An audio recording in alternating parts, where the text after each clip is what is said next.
แก่โบราณนำตำนานจากผ้าแดงนางไอพอปีใหม่เราขอฝ่าขอฝน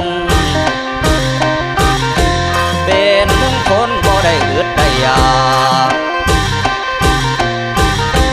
บ่ลำบากเฮ็ดให้ทำนาจึงบูชาบายาแทนเจ้าฝนอังเอาตกล้นลงมาเฮามาละวันท่าใส่เก่ามาเก่าเอากับเสื่อมตามก่อนถวายพระพรให้พ่อหลวงท่านขอกระตานสำนึกพระมหากรุณาที่คุณล้นพ้นสุขเรือล้นทรงพระเมตตาหลวงเวลามหาราชเจ้าปัจจวบเข้าปีมหามงคลเฉลิมพระชนพระพรรษาพ่อเจ้าบุญเหนือเก้าเป็นลูกพ่อหลวงให้ทั้งปวงได้สนได้เพ่งสุขเลื่องเลื่องอยู่ใต้เบื้องบาทอาศิรวาสมหาราชจักรีผู้ลาที่นี้สิริกิติ์แม่เจ้าพอเฮาเป็นน้ำแม่ราชินีเป็นป่าเจ้าประชาพากันแซ่สองต่างย่อย่องสุนสมยินดีบงจักกีปกเป่าคุ้มเกให้ทั้งประเทศอยู่สุมกินเย็น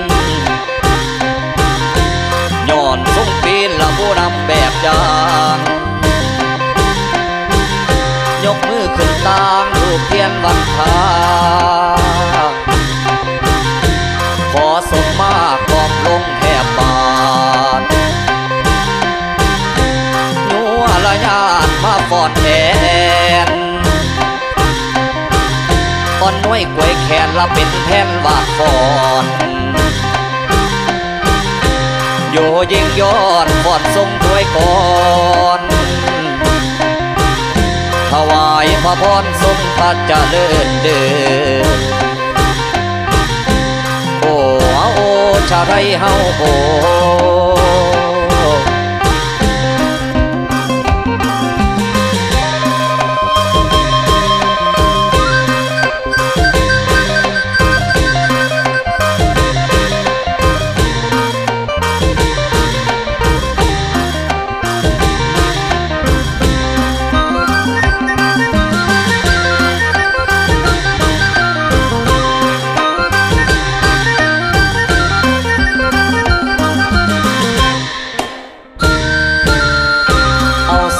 เป็นลำแทนของทรง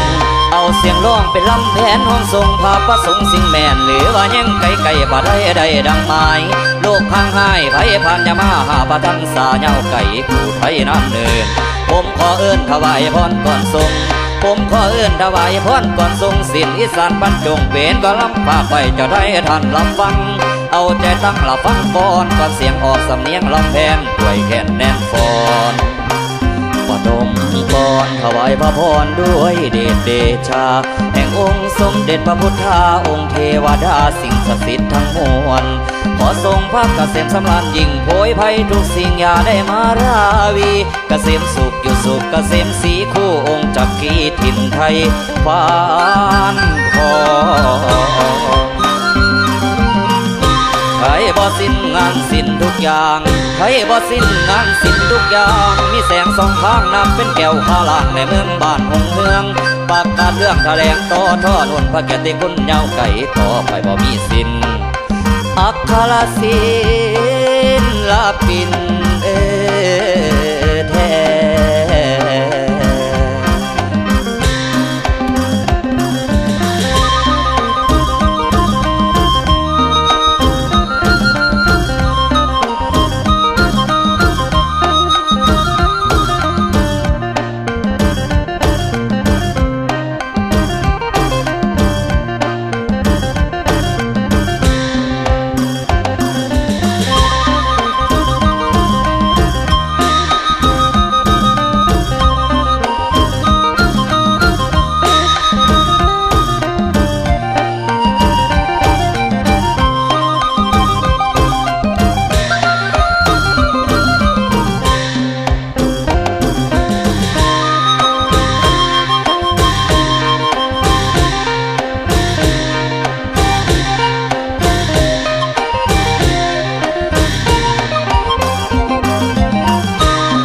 สมควรแล้วนะ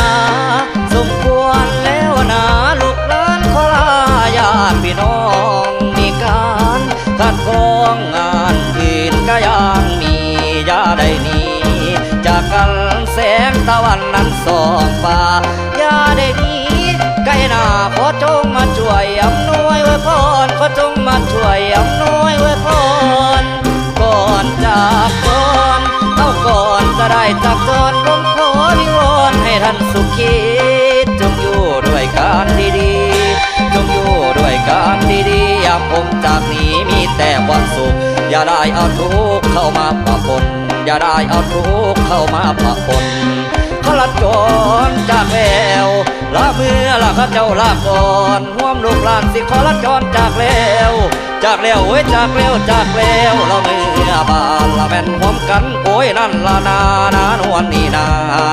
ละนานวลนี่นาลูกหลานขอลาไปแล้วลูกหลานขอลาดอกไปแล้ว